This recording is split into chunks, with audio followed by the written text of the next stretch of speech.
Welcome back to our storytelling videos of our book, Wait Till Helen Comes. Today we'll hear chapter 4 when Michael, Molly, and Heather get to meet Mr. Simmons, the caretaker of the graveyard, and find out a little bit more about that graveyard. All right, Wait Till Helen Comes, chapter 4. While Mom was still out on the porch, Dave came into the kitchen. Ruffling his hair with one hand, he sighed. Well, Heather's asleep, he said. So you two can get along to bed now yourselves. Don't wake her up, Molly. I have just about run out of Little Princess stories. As Michael and I started to leave the room, Dave asked where Mom was. On the porch having a cup of tea, I said, as I followed Michael down the hall. Behind me, I heard the screen door open and shut, and then Dave's voice murmuring something to Mom. Pausing in his doorway, Michael said, Want to come in and talk for a while, Molly? Sure, I'm not in a hurry to go in there and take the chance of waking her up. Michael's room already looked like home. His framed insect displays were hanging on the wall over his bed, his aquarium was set up near the window, and his scientific apparatus, microscopes, magnifying glass, butterfly net, and chemistry set, was in place on the long desk Dave had made for him. Books filled the shelves, mostly plant, bird, rock, and animal nature guides, with a few Encyclopedia Browns, Hardy Boys, and Alfred Hitchcocks for variety. Picking up one of his fossils, I examined the print of a tiny skeleton embedded in its surface. Doesn't the graveyard bother you at all? I asked. I think it's great, he said. I'm going to make it into an archaeological project. I'll study all the graves and then figure out what the people died of. You don't mean you're going to dig them up? I stared at him, horrified. Oh, no, of course not. That's against the law. What do you think I am, a body snatcher? Michael grinned and polished his glasses on his t-shirt.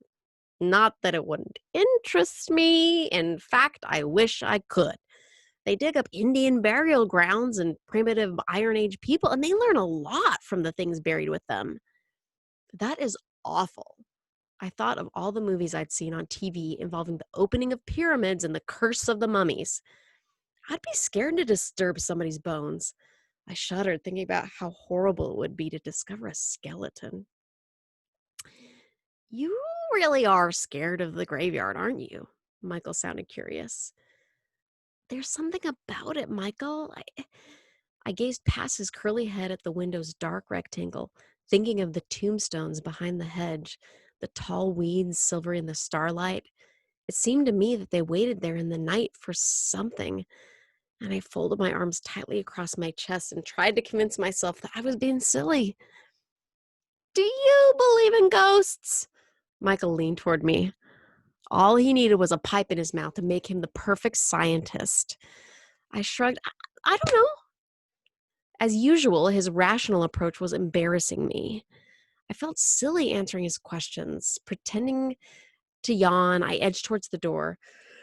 I think I'm going to go to bed, Michael. He nodded. Okay, if you hear any of the funny noises or see a face at the window, just yell for me, he said as I started down the hall to Heather and my room. I glared at him, sure now that I wouldn't be able to sleep for fear of what might be creeping towards the church from the graveyard. Just kidding, Molly, he whispered as I paused, my hand on the doorknob. The only weird thing that you'll see tonight is Heather. Ignoring him, I tiptoed into the room. Except for the moonlight shining dimly through the window, it was dark, and I moved cautiously, not wanting to trip over anything and risk waking Heather. Pulling my pajamas out from under the pillow, I undressed and got into bed. I was anxious to fall asleep as quickly as possible so I wouldn't lie there thinking about horror movies and scary stories. But you know how it is. The more you want to sleep, the more you stay awake, hearing every strange sound and transplanting it into footsteps in the hall, bony hands at the window, or the moaning of ghosts in the shrubbery. And then I heard a sort of whimper. I stiffened in terror and prepared myself for the appearance of a hideous creature. Forcing myself at last to open my eyes, I saw nothing but Heather, her pale face almost hidden by her dark curls tumbling over the pillow. As I watched, she moaned again and tossed restlessly, mumbling something that sounded like, Mommy, Mommy. Turning my back, I grabbed my cassette player and put the earphones on. Soon, all I heard was the voice of Julie Harris reading one of Emily Dickinson's poems, a good inspiration for the poetry I plan to write this summer. I woke up to the sound of a mower droning away outside. The sun was shining and Heather's bed was empty. Glancing at my watch, I saw that it was 9 o'clock. Hoping that Michael hadn't already disappeared in quest for new insects to add to his collection, I dressed and I ran down the hall to the kitchen. I found Heather and Mom sitting at the table finishing their breakfast. Dave was already in the carriage house setting up his pottery workshop, and Mom said Michael was in the graveyard talking to Mr. Simmons. "Who's Mr. Simmons?" I asked, pouring milk on my cereal. "Oh, he's the graveyard caretaker. He comes once a month or so to mow the grass and tidy the place up." Mom sipped her coffee. "He's a nice old chap, about 70 or 80 years old, but he carries himself like a soldier." Remembering the height of the weeds, I had a feeling that Mr. Simmons had been on vacation or something. "Maybe it won't look as gloomy after he finishes," I said. Mom smiled and turned to Heather. "What would you like to do today, sweetie?" she asked. Shoving her half bowl of cereal across the table, Heather got up and headed toward the back door. "Where are you going?" Mom called after her. The only answer she got was the sound of the screen door banging shut behind Heather. "Oh, well, I guess she'll be all right outside." Mom went to the window. Mom went to the window over the sink and watched Heather amble across the lawn towards the hedge and the sound of the mower. "Poor Mr. Simmons. I guess she wants to see what he's up to." She crossed the room and paused behind me. "I've got a lot to do, Molly. As soon as you finish eating, please go out and keep an eye on Heather. I don't want her wandering off." "Can I stay in and help you?" She patted my shoulder. "The nicest thing you can do for me is to look after Heather." Before I could say anything more, she left the room. Glumly, I ate the rest of my cereal and went outside in search of Heather and Michael. By the time I got to the graveyard, Mr. Simmons had finished mowing. He was clipping and trimming the weeds around the tombstones, and Michael was raking the cut grass into a pile next to the wheelbarrow. Heather was sitting on a fallen tombstone, trying clumsily to make a daisy chain. When she saw me hesitating at the gate, she said, "Molly's afraid to come in here. She thinks something's gonna get her." Mr. Simmons looked up and smiled at me. "Well, good morning, Molly. Won't you join us?" Taking a deep breath, I walked toward him, careful as usual, not to step on anybody's grave. But now that the grass was cut, it was easier to see where it was safe to walk. In fact, the whole place looked a lot less scary than it had before. "Mr. Simmons says this is a real old graveyard," Michael told me. "The church was built way back in 1825, so some of the graves are 160 years old. Isn't that something? Civil War hadn't even happened then. But nobody's been buried here since 1950. Isn't that right?" Michael turned to Mr. Simmons. The old man nodded his head. "Yep, they filled the graveyard up. That's what they did. Old Mrs. Perkins was the last one to get in." He pointed at a pink stone with a shiny front.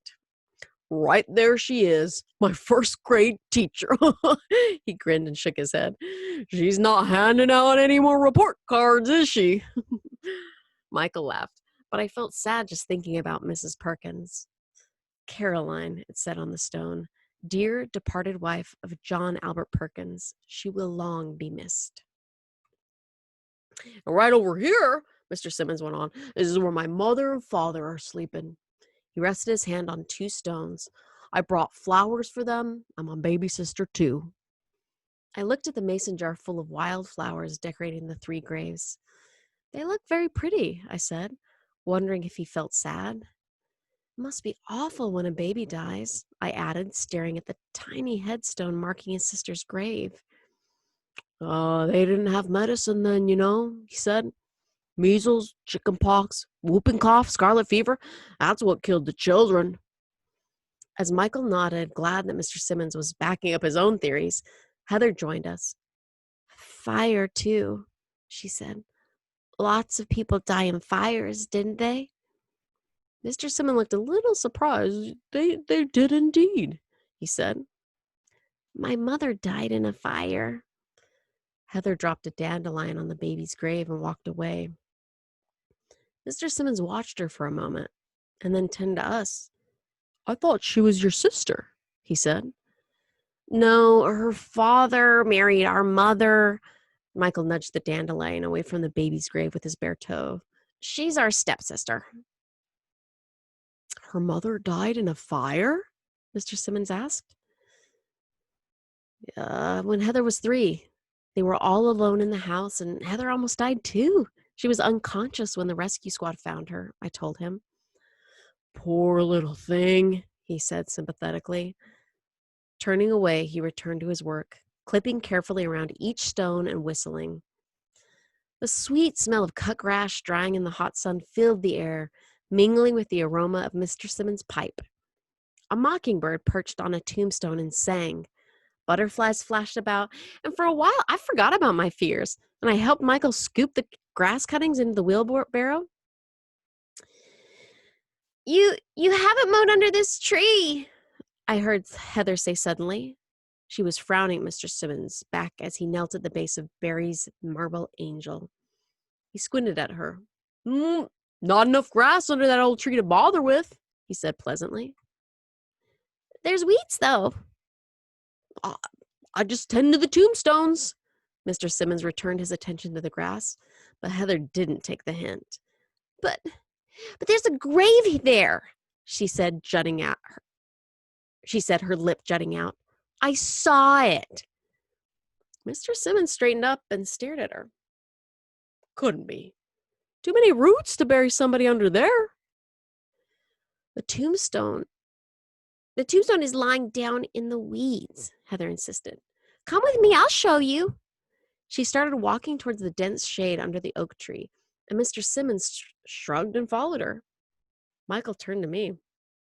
Aren't you coming with us, Molly? I started to go with them, but I felt goosebumps coming back. The cheerfulness of the day was gone as surely as if a cloud had covered the sun. Something was wrong, and I could sense it, even if no one else could.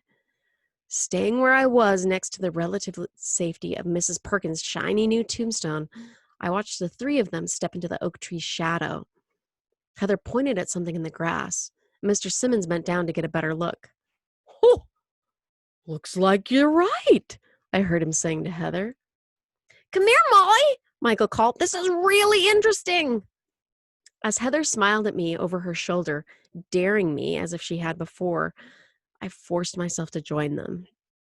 Mr. Simmons was struggling to right a small, weather-stained stone. Well, I'll be, he said. I've been tending these graves for 20-some years, and I never knew this one was here. Never even looked at it. Never looked for it. With the stone erect, he scraped away the dirt and moss to reveal the inscription.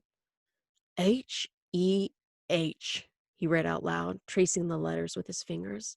March 7th, 1879 to August 8th, 1886. May she rest in peace. He shook his head and set to work pulling out the weeds growing around the base of the stone. Strange, isn't it? Why is it strange? Michael asked. Well, she was just a child, 7 years old. Where's the rest of the family? What do you mean? Michael squatted beside him, staring at the gravestone. Well, look around, son. Families get buried together, he said. That's right. Like the berry patch. Michael nodded astutely. Mr. Simmons looked puzzled for a minute, but then he checked. Oh, yes, the Berry family. All together they are with their very own angel to watch over them. He relit his pipe and stood up, gazing about the graveyard. The stones usually say beloved daughter of or something like that, he mused. But here's this child, all by herself. No name, just the initials. No other graves close by. just doesn't seem right somehow. It's my initials, Heather said suddenly, removing her thumb from her mouth and touching the stone lightly. Heather Elizabeth Hill. My age, too, she added as we all stared at her. Well, now, that is a coincidence, Mr. Simmons said. Lopping away the last of the weeds, he took Heather's hand and led her out into the sunlight. I wouldn't play here, he said to her. Even with the weeds gone, it's a good place for snakes. Poison ivy, too, from the looks of it. He gestured at shiny green leaves flourishing in the shade and twisting up the old trunk. Oh, I'm not afraid of snakes, Heather said, or poison ivy either. I never get it. Mr. Simmons frowned down at her. You listen to what I tell you, young lady. That's the kind of shade a copperhead loves. One of them bites you, you'll know it. Heather gave the old man a scornful look and pulled away from him. I'll play wherever I want. You're not my boss. And then she stalked off, head high, black curls lifting in the breeze. Uppity little creature, Mr. Simmons said. How about giving me a hand with the wheelbarrow? He asked Michael. As the two of them trundled off towards the compost heap, I walked back to the house. Although Heather was nowhere in sight, I could hear Dave's voice in the carriage house, and I suppose she'd gone in there to tell him how mean Mr. Simmons was. Finding a shady spot on the back steps, I sat down and I gazed across the yard at the oak tree standing guard over H.E.H.'s lonely grave. Why hadn't the child's name been carved on the tombstone? And why was it all alone? I shivered again, despite the heat, and wondered how I would feel if the initials had been mine instead of Heather's. End of chapter 4. Wait till Helen comes.